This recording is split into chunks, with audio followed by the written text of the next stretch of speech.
This is Julio's Corner, my corner of the internet where I talk about whatever is on my mind. It's usually media that I've watched, read, or listened to. In this episode, we're going to talk about downloading ebooks, finishing up the Gladlands, and much, much more. This episode is being recorded on Sunday, May 17th, 2026. And welcome back to the show. I am, as always, your host, Julio from New York. And let's begin with corrections and retractions. So in the last episode, I mentioned that I believe the hosts of So Farscape, the podcast, were Australian. And the more I've heard the episodes, alongside with Farscape, the more I realized that actually I am wrong. I believe they're from England. What part of England, I'm not sure. Because the more I listened to the show, obviously, and getting more familiarized with their voices and their accents, I realized it wasn't Australian accents that I was listening to. But also, it wasn't I don't believe either one of them has a London accent, which is, I guess, the English accent that I am most familiar with, watching, British shows like Doctor Who and shows similar to that. And so they're definitely. Oh, and I think someone mentioned not Northern Ireland, but Ireland. So yeah, so probably one is Irish, which is part of the UK, and the other one is also part of the UK, but where, I don't know. Anyway, moving right along. Last week, I also had another scare in which once I was done editing my podcast, I was trying to upload it on archive.org, which is the website that I use to preserve my episodes. And then I used the link from there to RSS feed the podcast to you listeners through WordPress.com, my webpage. Well, last week, when the night after I was done editing my show and I was getting ready to upload the episode, the website archive.org was down, and I started doing internet searches. I think there's a website that lets you know when sites are down, so I did the little internet search, archive.org down or something to that phraseology, and apparently they were down for a few hours. So now this is making me consider hosting my show again, but I am poor. The cost of living is increasing. Inflation is going to skyrocket in the coming month or months, depending on the oil crisis that's been caused by this war in Iran. So I am in crisis because without archive.org, I can't do this podcast for free. However, I don't have money to afford hosting my podcast. So I have quite the conundrum. But then again, within a few minutes of my worrying, maybe within the hour, the archive.org site was up finally, and I was able to upload my episode, and it seems to be working. So hopefully it was just a temporary scare. Archive.org is obviously a website that is used by millions of people, and they, like Wikipedia.com, are they're financed through the community via donations and what have you. So, I mean, they did also have a recent lawsuit with the libraries and publishing lobbies and whatnot. So they did lose millions of dollars in legal fees, but hopefully that's not enough to take down the site for good. But they did lose a lot of their catalog of stuff that they've been archiving, mostly books. So it doesn't affect me, but it could affect the site if their budget to maintain the site is dampened in any way.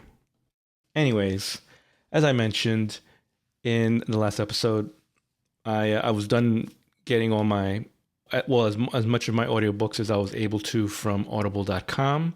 So now I'm doing my ebooks from amazon.com. And at first I tried doing it through the website directly because I figured that would be easier, just hit deliver to my Kindle. but it didn't seem to be working properly. So now I'm doing it manually through the ebook. It's the Kindle itself, the Kindle Paperwhite, which is the one I have. It's an older model. It's not the most recent. I've had it for like 6 years or so, and it's time consuming. It's gonna take a while. It might take a few weeks because I have like 1,300 books. My Kindle book is a 6 GB device, so it can definitely store that many books. But downloading them manually is going to take some time. I tried hitting download a bunch of times, and apparently that caused the Kindle to freeze on me. So I had to restart it and start over. So now I got to take a slower approach and do like 4 books at a time at most, because if I scroll down the page and do the next 4, and then scroll down and do the next 4, and so on, the processor or whatever, the hardware and the software is not able to handle that kind of bandwidth. So better to just stick with on what's on the screen, and then wait for those to finish, and then go do the next 4, and so on. So that's going to take a while. Anyways, I finished the Gladlands. It was like a 6 or 8 episode series. So it was a short one for role playing games from Dimension 20. I enjoyed it a lot. It was definitely not a typical role playing game, Dungeons and Dragons style tabletop role playing game, because it wasn't really about fighting. In fact, I don't think there was a single fight scene, actually. So the whole, like I mentioned, it's a dystopic world, picture Mad Max, but the Gladlands was a community of cities, or a civilization of cities in this dystopic world that were united together, and they were trying to maintain a semblance of civilization, of society, by being polite with one another and stuff. And whoever was violent and whatnot, they were in the outskirts of this dystopic world called Marauders, and they were not part of the community. So we were just living in the world of the Gladlands, which was isolated from the Marauders, which was sort of like a specter, something to know in the back of your head, but they didn't really play a part in the campaign until like the very final episode. So you got to see the journey through this cast of crew, this motley crew of mutants, so to speak, who had different roles to help out society, and this motley crew were part of the caravan. So they would travel between each city in the Gladlands to pass on the next thing to the next person. So for instance, the first episode was a blood drive. They succeeded in the blood drive, and one of their missions that they had to complete as they were leaving were to pass out the thank you cards, because you want to show your appreciation for all these people donating their blood to bring over to this other city, which is basically the hospital city of this society of the Gladlands. And if you failed giving out the thank you cards, you might not get as big a blood drive the following year. So they succeeded in that, and then they, on their way to bring the blood to one city, they went to another town, which was midway, between their journey from their last, from the blood drive city to the hospital city, and in that town they were picking up, what were they picking up? Oh, food, I guess, to transfer food to another city, and so on. So that was basically how the campaign went. They went from one town to do one thing, to then go to the next town to help pass on the help to the other town, and so on. And it was just cool, the different challenges that they all experienced. Like I mentioned, the first episode was them trying to get these thank you cards successfully, because as soon as the people gave blood, they immediately left. And there was also a sandstorm coming through. So obviously, everyone had to disperse. So they had to succeed in getting the cards to the donors as they were also, going in a different direction, and they succeeded in that. And then in the next town, they went to this town that was having a chili contest, but as well, but the chili contest was kind of getting in the way of everyone's duties, which was causing this unnecessary strain within the community, and everyone was freaking out. But at the same time, they wouldn't speak up about their concerns, and so that was essentially what ended up becoming the mission in that next town, was to help get people to communicate with one another and to ask for help if help was needed. And so, which is different from your typical role-playing game where it's always about a quest of trying to save people and going to a town and fighting ogres and whatnot. In this case, they had to use empathy. Your skills was your empathy and your and trying to help people and so on. And the challenges were more like playing like couch secretary, psychiatry or something like that. So it was fun. I greatly enjoyed it. It was very wholesome. It definitely had some heartwarming moments that I appreciated. And I'm looking forward to the next Dimension 20 campaign that I'm going to check out. But of course, I'm going to first start with Critical Role. So right now, like I mentioned, I was going to get into Critical Role because of Vox Machina and the Mighty Nine. So right now I'm on episode 31 of Campaign 1, which is part of Vox Machina. And actually, this begins in basically season 2 of Vox Machina, where I'm at. So the YouTube video that I watched that told me how to begin was an older video, and I should have realized that because when that video was made, there was only season 1 of Vox Machina. As of now, there are 3 seasons. So I'm actually kind of reliving season 2 of Vox Machina right now. But as I expected, it's definitely more fleshed out. There are more villains in the campaign. And I'm at the scene, for those who have seen Vox Machina, they went to the town that what's his face was part of. I don't know their names. The guy with the guns. I think he's a Thornwood. If he's not the Thornwood, the bad guys are the Thornwoods. But he went back to his house, his homeland. I think it's called the Thornwoods. Anyways, so I'm at the scene, which is in the animated series of season 2, where the gnome played by Sam Rydell, the bard gnome, is in that house, and he transforms into a triceratops, and he's running around in the house, and he's also burning it down because he was supposed to give a signal to the rebels and whatnot. So it's basically that scene from season 2 of Vox Machina, but actually it's a little different because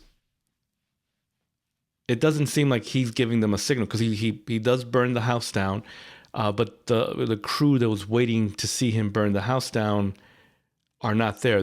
They were somewhere else in the town fighting fighting vampires and other vampires, which in the animated show there was only the vampire couple, the ones that killed off the family of Caleb is the actor. So his character that he plays, who has like these guns, I forget his name in the cartoon, because I'm bad with names. I'm the worst with names, and it's been many months since I've seen the show, so those names are now been replaced by the characters from Farscape, which I'm currently watching, and it's a show that I've always watched, and those names will never leave my mind because they're burned in. But anyways, so I'm at the beginning I'm at that point in the storyline of Vox Machina, but in the Critical Role version of it, which is going to be a lot longer and bigger, as I just explained, because what happened in the cartoon is sort of happened here, but also something else happened that wasn't in the cartoon because again, they took their campaign and they compressed it, and so obviously there were deleted scenes, quote unquote. So I'm basically, to best explain it, I'm watching deleted scenes of season 2 of Vox Machina, if that's another way of explaining it. Anyways, I'm also in the middle of a K-drama called No Tale to Tell, which came out in January apparently of this year. So it's complete. It's a 12 episode K-drama, which is great. I'm like on episode 4 of it right now, but I'm taking my time with it. Not binging through it because I'm mixing in all this other stuff like Farscape and Critical Role and so on. It's a fun premise. It's about this Gumiho, this nine-tailed fox, who does not want to become human. Typically in Korean mythology, the nine-tailed fox, the reason why they get 9 tails is because they envy humans and they want to become them. And so so a fox eventually starts like evolving and leveling up and getting tails. And that's why once you reach 9 tails, you're like a few steps away from fully cultivating or whatever to become human. And usually it's also in other mythologies, it's usually a female 9-tailed fox that's trying to get the love of a human, or they've fallen in love with humans, and that's also why they want to become human, or so on. I don't know the true authentic folklore. I'm only going by the different Gumiho or 9-tailed fox K-dramas that I've watched in the past. So apparently, because in this one, they dispel one of the tropes of the 9-tailed fox, that they eat human livers. Apparently, that is a suspicion, or that is part of the lore of 9-tailed foxes. But so far, this is like the second one that I've seen where the 9-tailed fox in the K-drama is dispelling that notion and saying that no, that's wrong, that's misinformation. So apparently, maybe that is what's in the mythology, and these K-dramas that I've watched with this mythology are saying that that's just blasphemy, which I've seen in several vampire books where they say, you can't kill us with a wooden stake, and which is part of the Dracula, the Bram Stoker's Dracula book. Anyway, moving on. What's the premise? So yeah, this 9-tailed fox does not want to become human because her best friend many centuries ago became a human, and only to live a miserable life because she married a man, and then immediately, and she had a kid, of course, and then immediately her husband either A, was a criminal, or B, got framed as one, and so they became a couple on the run. The husband eventually, of course, died. I think her child died as well, and then she just grew old and got dementia. So seeing her friend go through that, and also like she created this mystical knife to help her become a Gumiho again, so she wouldn't have to live this miserable life and be immortal like herself. But then her friend told her, do me one favor, one last favor, never see me again. But of course, she did visit her again in her old age when she had dementia, and then she just died at her husband's graveyard. This was in the Joseon period, which is their version of the Middle Ages. I don't know the time period exactly, but they wore the period piece robes and whatnot. Anyways, so the premise is, because of that experience, that trauma that she experienced, seeing her friend live miserably, getting her wish come true, she realized, okay, I'm going to do the opposite. I'm going to stay a fox, because if I'm a fox, a 9-tailed fox, I'll be immortal. I'm not going to finish cultivating my gem or pearl or whatever it is, and I will now live a life on the edge of not too evil, but not too good. So I'm not going to do any more good deeds, because good deeds is what you do to level up to become human. And I'm not going to be too evil to the point of killing, because that will taint, my spirit, and who knows what the consequences of becoming evil. She'd rather just be like an independent rebel. And the way she does this is she wants to live a very superficial life. So she loves the riches of humanity without having to be, what am I trying to say? She's a very superficial character. So she'll go to the powerful and greedy and offer them a wish, and in return they pay her exorbitant fee for said wish. And so there was this one guy, this chaebol, as it's always the case in Korea, and also Korean dramas specifically. But chaebols are the oligarchs of South Korea. But anyways, this particularly evil, pathetic chaebol, nepo baby who has done nothing good in life and is a very selfish and just an evil prick.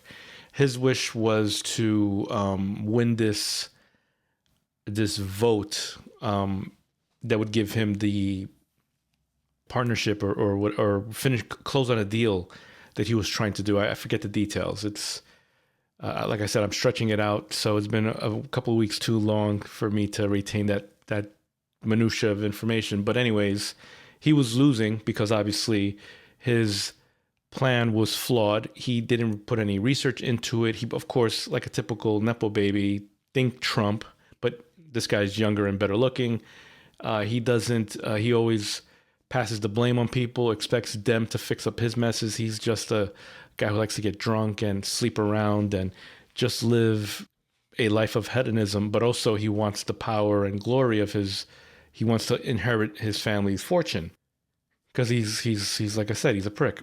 So anyways, the vote was going to go in the opposite direction because like his plan went against like regulations, Korean regulations and what have you.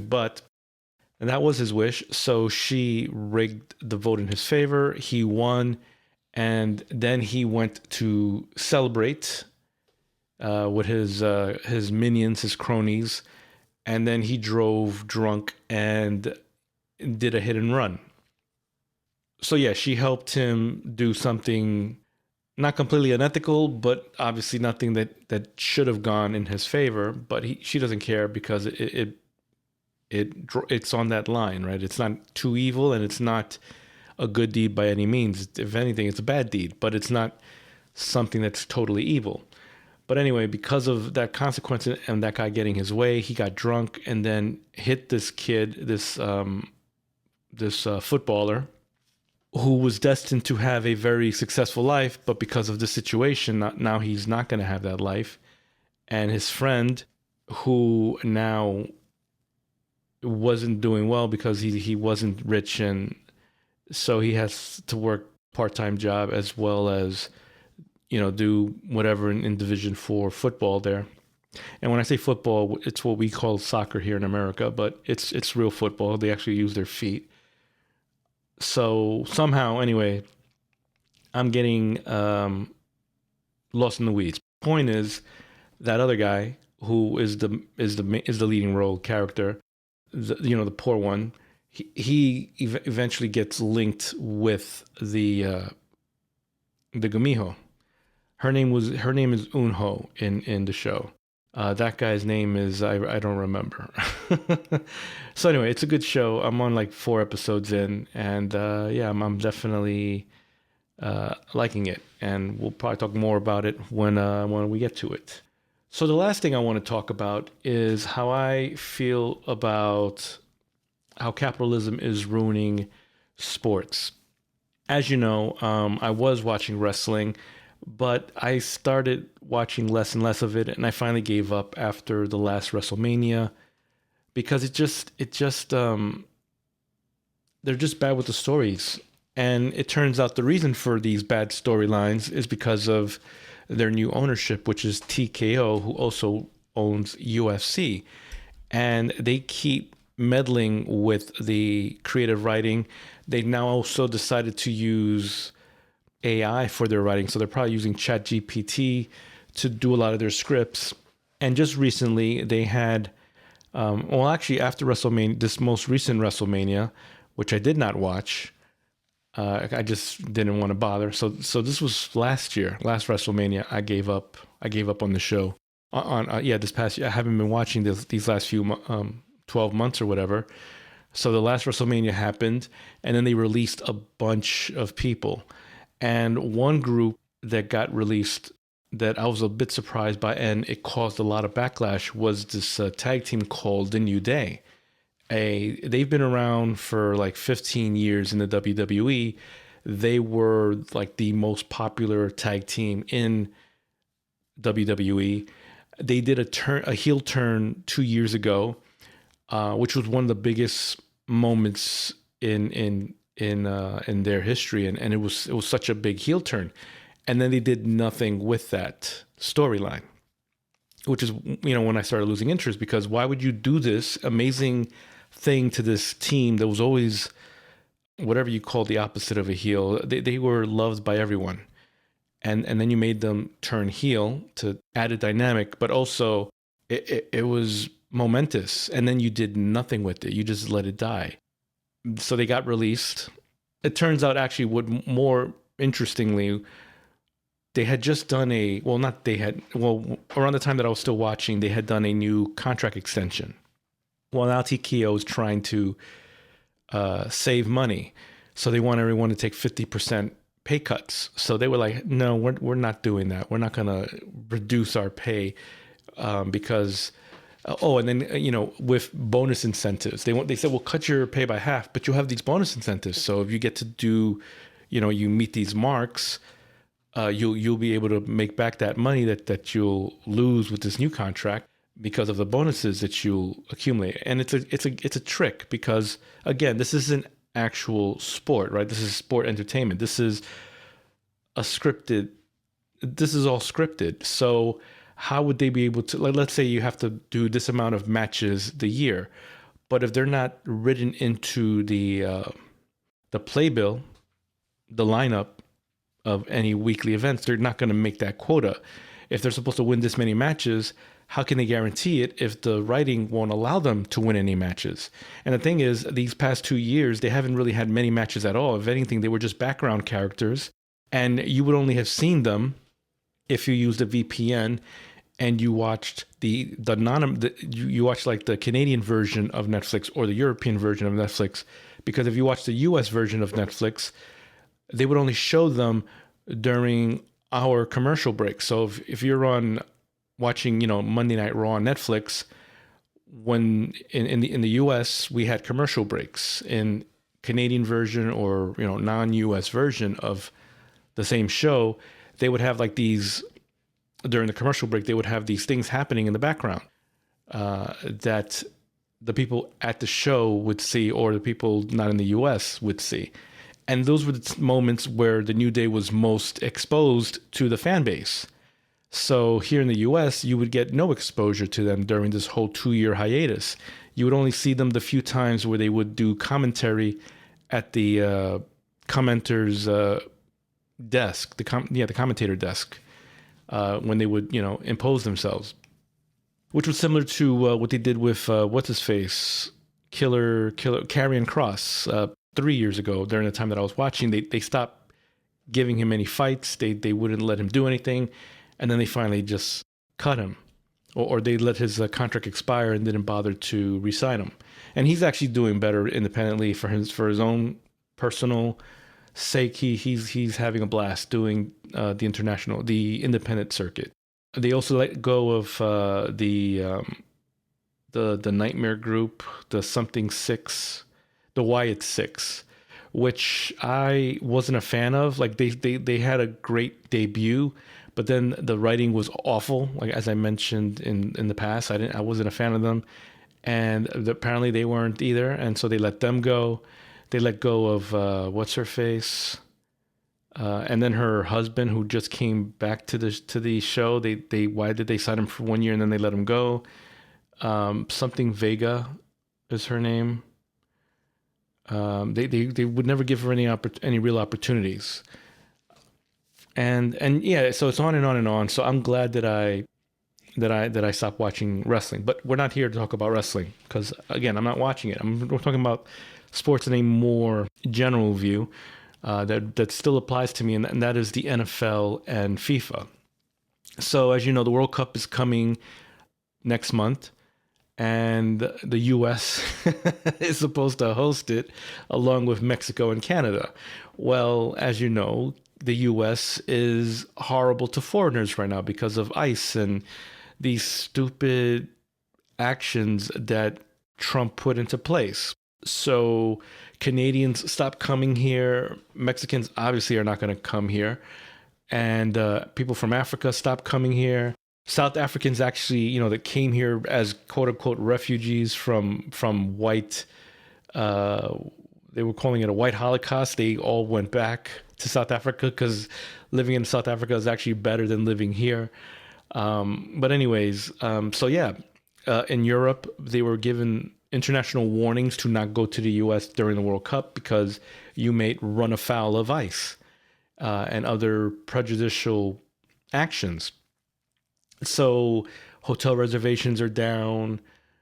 All the tourist business that was expected to happen is not projected to do well, and Canada and Mexico are actually doing better because those are the other hosting countries. So there are going to be matches there.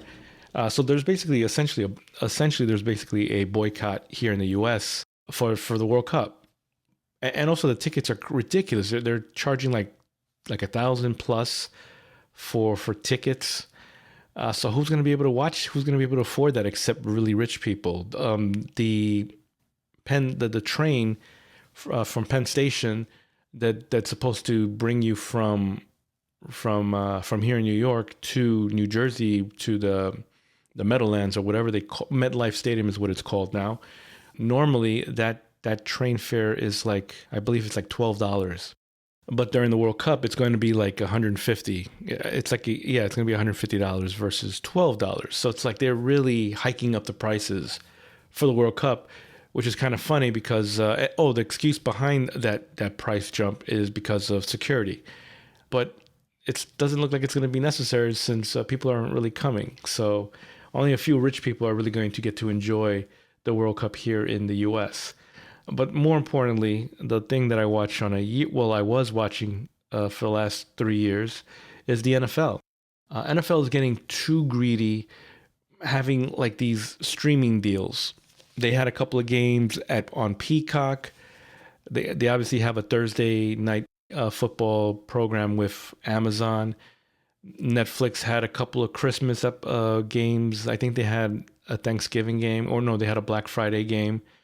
And so on. So they're starting to branch out and using streaming services who have a lot of money to try to get CBS and Fox to pay more money than they have been paying because the NFL, because capitalism is all about making profit. You can't just stay. It won't. If you're making this much now, well, now you got to beat that and make more the next, and so on. And it's just making me not want to watch the NFL anymore. This greed. I don't want to be jumping. And thankfully for me, I was using NFL.com to watch most of the games. But I'm just I'm so for instance, CBS is part of Paramount, which became the Zionist network. I stopped watching CBS shows already, so I'm not really keen on watching any NFL games there, and Fox might lose their licensing with the NFL because the NFL already expired it and are shopping around, and Murdoch is trying to get Donald Trump to stop them or create some kind of executive law or action. They'll maintain their hold of the licensing rights to NFL games on Fox 5 and Fox channels, countrywide. So I'm just completely disillusioned by this greed, and because sport is supposed to be fun and it's a distraction, and a lot of people are drawn by that because you can't really, if you think just about the sport itself, you're not bombarded with any political messaging, though sadly it's owned by right-wing thinking billionaires So they push all this propaganda on you whether you want it or not. Like for instance, the national anthem is on every game. At the beginning of every game, there's the national anthem, which if you look at the history of when national anthems started playing in games, it hasn't always been the case. It's a relatively recent phenomena. I don't remember exactly when did they start. Maybe World War II. I'm probably wrong about that, but it started for like a specific day in the year, and then it just slowly became what it is right now, which is every single game there's the national anthem to show your patriotism and your support of the troops, which is, if you think about it, is a lie because no one cares about the troops.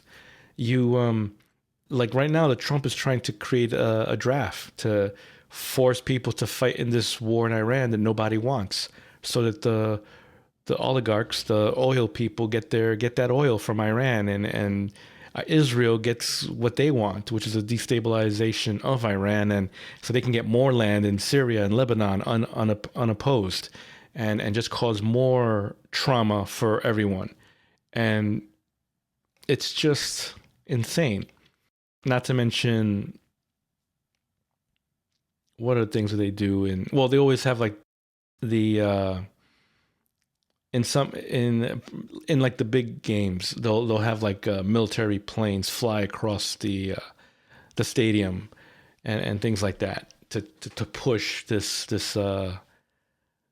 propaganda of the military and support your troops and all this nonsense. It's just such a farce when these owners of these teams then use the fandom of the teams as a threat to get tax breaks. They'll like for instance, the Kansas City Chiefs are now moving to Kansas because their leasing, their deal with Kansas City was up, and I guess they, like most owners or most teams that move to a place to get like these tax breaks for a set time, because the whole sales pitch is, hey, if you have this team that everyone goes to, it's going to help bring in business and blah blah blah, and business will be booming, and that never is really the case.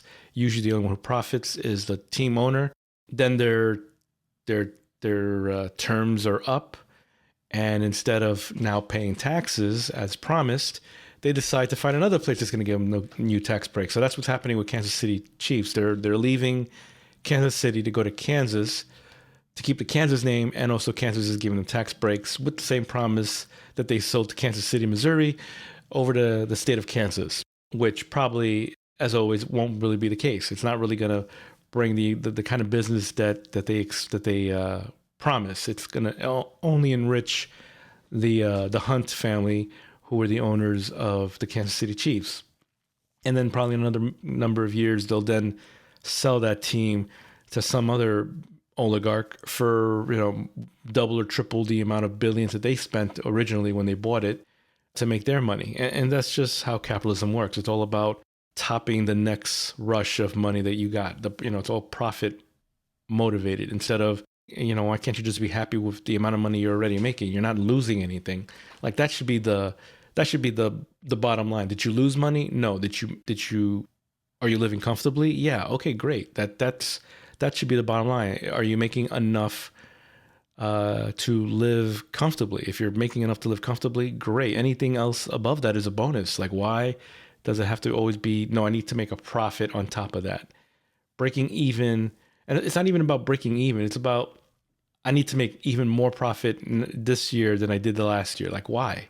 Why do you need to make more than you did the year before? Well, because these people want more, and because they gave you money, and it's that's just how it works. This whole more. Everything eventually plateaus, which is what's going to happen with the NFL, because the streaming, already Netflix, I believe, backed out of the deal that NFL is pushing on them for like these weird offshot games, these weird offshot international Monday night games that they were going to go out and give to Netflix, because ABC, which normally airs the game, it wouldn't fit in their time slot because it's in somewhere in Europe, this Monday night game.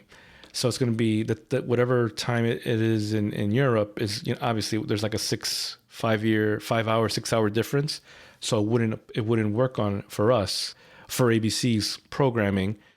It would work for Netflix because that's a website. It's they don't have live television like ABC does.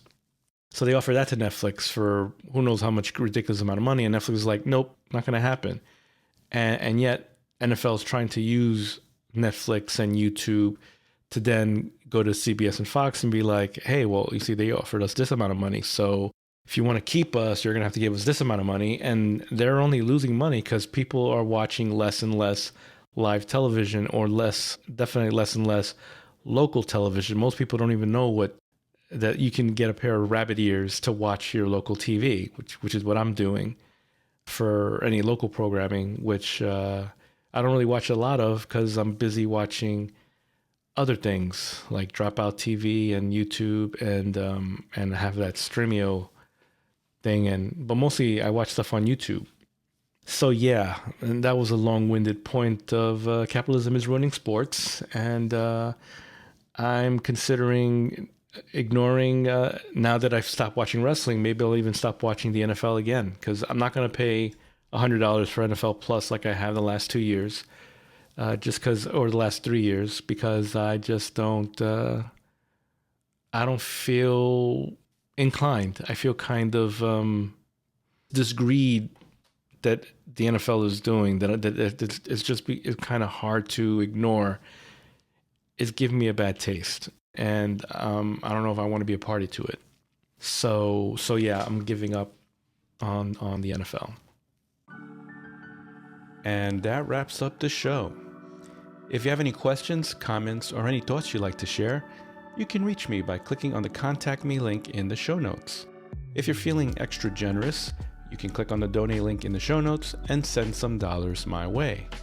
This show is licensed under Creative Commons Attribution 4.0 International License.